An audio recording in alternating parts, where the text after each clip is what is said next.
Internationally acclaimed speaker, author and big wave surfer Chris Bertish has announced plans to embark on a Transpacific Wing Project. It will be the world's first solo wing-foil Transpacific crossing and is expected to take about 2 months. He'll be crossing from California to Hawaii. Now, the project is in support of education, conservation and sustainability.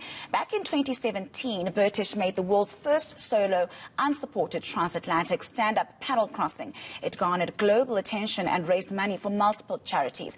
Chris Bertish joins us live now from Los Angeles, California, to discuss more on this. Very good morning to you, Chris. It is a long mission. It already is a mouthful. Why was now the right time, and what does it involve?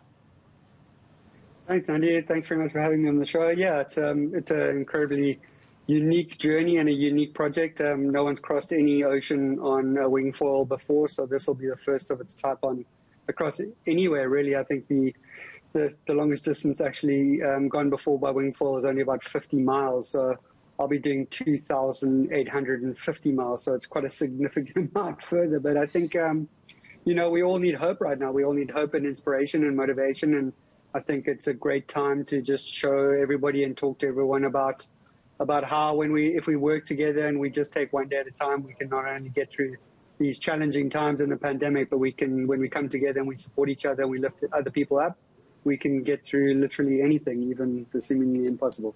Now, Chris, this is not child's play. I was reading something along the lines of you would need to complete something similar to 2 half marathons a day in order to reach your task. How do you prepare for this?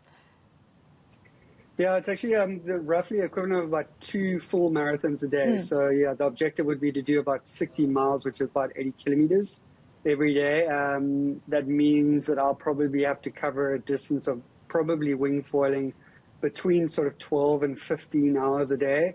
And then obviously use the rest of that time I've still got to do the navigation. I've still got to look at the weather, manage the systems, manage the routing, make my own food, make my own water with the water desalinating units. I've only got a very tiny little pod in the front to be able to try and sleep in, which is as wide as my shoulders and not even as long as I am tall. So the space is really, really, if anybody's ever been claustrophobic, this would not be the project to come and join me on.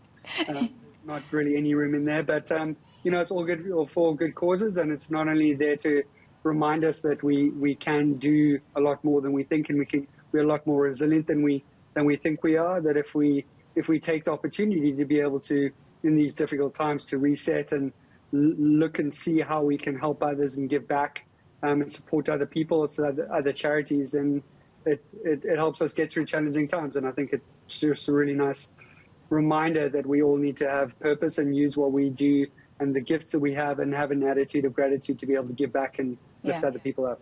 And it is all about giving back. You are determined to spread hope, to inspire, and it is your foundation, I know, is involved in this. How can people assist? How can people help with the funding? Thanks very much. Yeah, so at the moment, I'm just raising money to be able to get the project to the start line. These projects are enormous, and obviously we're also getting the little craft, which is specifically built, and getting foils and all being powered completely by nature, so by solar and hydro and wind power, and then myself obviously holding the wing to be able to guide me across. We also got to get the craft from Scotland over to the west coast of America, and then once we start the project, we're also raising a lot of money through the foundation to be able to give back to paying for operations through Operation Smile, paying for ocean and marine outreach through the Two Oceans Aquarium Education Foundation, and then conservation projects all over the world through Conservation International, that does incredible things by looking after protecting ocean health and what have you. And then we'll be planting thousands of trees in the Myanmar Climate Change Park, which will offset the complete carbon footprint of the entire project, which just shows you that we can go across an entire ocean completely powered by nature and actually leave a positive impact on the world and everyone around us, and also give back to amazing charities by raising awareness, doing an incredible project that reminds us that we can do anything we set our mind to with the right planning, preparation, believing ourselves,